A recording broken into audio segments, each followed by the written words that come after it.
The 1998 Toyota Tercel is back. It blows smoke, has oil everywhere there's not supposed to be oil, and about the crunchiest spark plugs I've ever seen. Technically a running and driving car. By the end of this, it is not going to be. I want to tear the engine out to see if I can get down to the root of some of these problems. Engine removal today. That is the plan at least. I've got a guide and an engine crane, so we'll see how far we get into this. I'm gonna take as much stuff off of this side as I can, then I'll probably lift it up, take stuff off the bottom, drop it back down, and hopefully remove the engine. That's the plan. Step 1, remove engine. I started with the battery and the intake because I've done those before, and then I'll figure out what else needs to happen up here. I'm gonna have to drain this coolant, and that will let me get the radiator out, which frees up a ton of space at the front.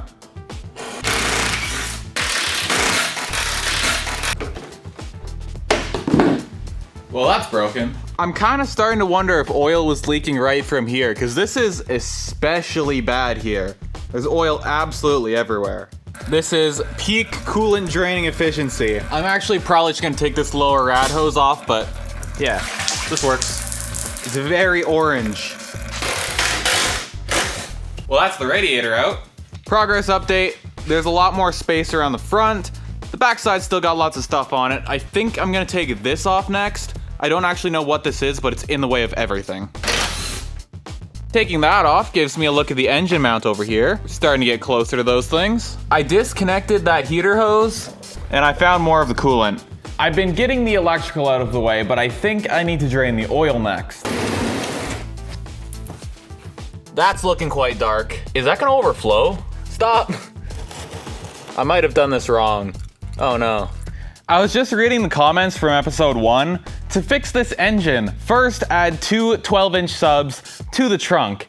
I am way ahead of you. It might not be 2, but if the engine's not gonna be running, we might as well do an audio upgrade. It would be nice to take the car off of the lift to do that, but I don't have any way of attaching a wheel currently, so I need to install my new wheel bearing. I will admit, I got a little sidetracked from the whole engine removal, but this thing's gonna have to roll eventually, so we'll get the hub heated up, get the bearing frozen, and smash those things together. And just like that, this car's got one less issue. Let's get the wheel back on, and back to the engine. At this point, I'm pretty confident everything electrical is unplugged, all the shifter linkages and the clutch stuff is all disconnected. There's just one thing. The speedometer cable down there, it's in the worst place. I have to get that out. I eventually did get that speedometer cable off. All that's left now is figuring out how to actually lift this up. I see there's one little hook here. I think I can probably use that. And there's a metal bracket here. And then engine mounts. There's one here, there's one down there, and there's one at the back. I was about to start pulling out engine mounts and I realized I forgot the most important thing. The wheels are still connected to the transmission. I should probably take that off. I've been trying to get this pin out for a while. One side of it just broke.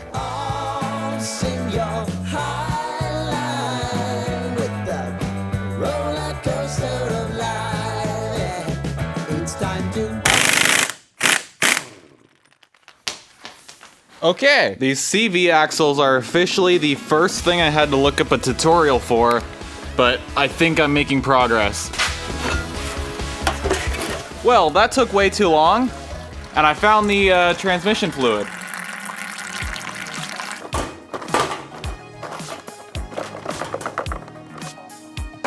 I already had this amplifier. It's about 20 years old, and I found this subwoofer on Marketplace for $40. These speakers were chosen because they were the cheap ones on Amazon. I was looking around at where I might want to mount the amplifier. Initially, I was thinking I'll just throw it on the back of the sub box. But then I was thinking I might want to be able to take the sub out if I actually need to move things, so I don't want the amp mounted to it because then we have to disconnect the power wires. If it's just the sub, we just unplug the sub wires. So then we were looking inside the car. I think that's the option. I think it has to go here.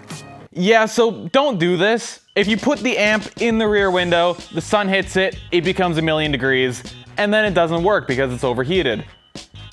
I ended up putting it in the trunk after this. Now that this side's done, I'm hoping this side's gonna be a little bit easier because this has been done before. At some point they did a CV axle. I'm also realizing that these rotors are supposed to be able to come off at this point, but that one doesn't. It's stuck. I believe I now have officially reached the point that the only thing stopping this engine from coming out is the engine mounts. Everything mechanical's disconnected, everything electrical's disconnected, the CV joints are out. It's just the engine.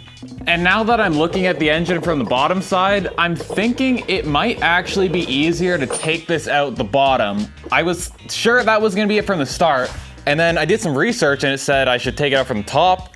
But now I'm kind of back with the bottom side. I might do it that way. Turns out I don't think I'm using this. I put a cart under here, got a tire on it, and the engine is gonna go down, car is gonna go up. That's the plan at least.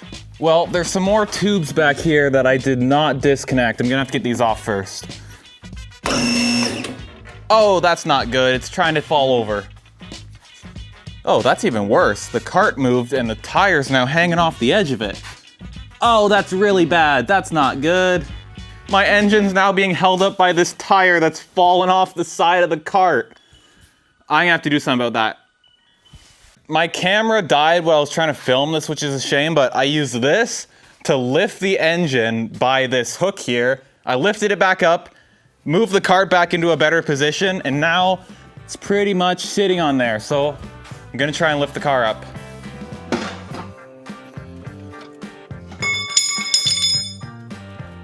It's out. It's freestanding right now.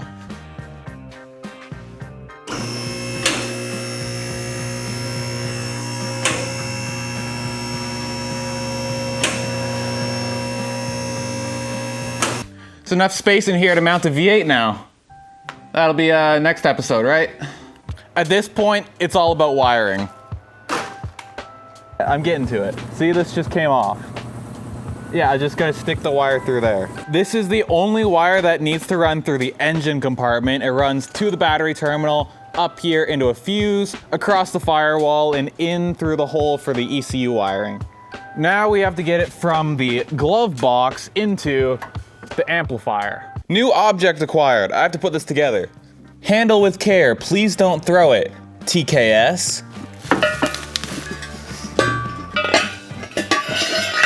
I have built an engine stand. I just have to take the transmission off of the engine, which I have no idea how I'm gonna do because it's like hanging over the edge. I'm realizing lots of the bolts I have to get to are in the tire, so I'm gonna have to lift this up, I think.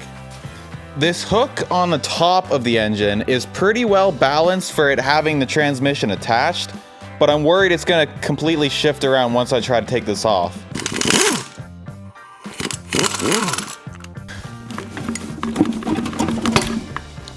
It's off. Nice. I guess part of getting this on an engine stand is gonna be taking the clutch off because I need to get to these bolt holes back here, and that's gonna hit the engine stand. So that's the next job. Clutch is out, looks like these bolts are next, and I can pull that flywheel off and get to those engine mounts.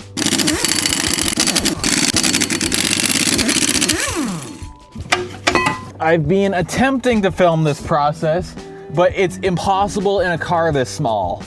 Anyways, we're taking out the head unit now. We just film nothing of most of it and then film the one process very detailed. Like all the actual wire routing, we'll just leave that up to the imagination. Blue cables from the amplifier need to plug in here, and then also the remote turn on wire needs to connect to this wire. We need a splice for this. Some very questionable grinding up of the old speakers was required to get the new speakers to line up with the not very standard speaker holes, but it did work out. The new speakers are installed in the car. Final thing, amplifier to the subwoofer. Now we find out if the amp's powered. Current issue, these are the size of the bolts that hold the engine to the transmission, and this is the size of the thing it needs to go through to fit the engine stand. That's not gonna work. Current plan to solve this issue. These are too big. That's too big, so I'm gonna use this steel tubing and make some new ones.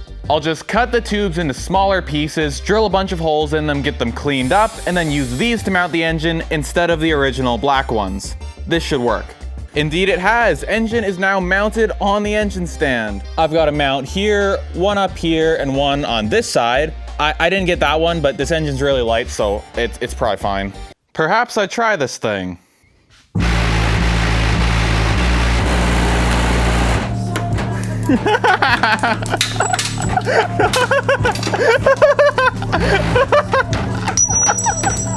I don't think that could have gone any better. And just like that, there is no longer an engine in the Toyota Tercel. The next video is going to be tearing this down to figure out what exactly is going on in here and if I can fix it. I'm gonna be pulling everything off of here to see what it looks like. Come back next week for that, and otherwise, thank you for watching. Next week. Engine.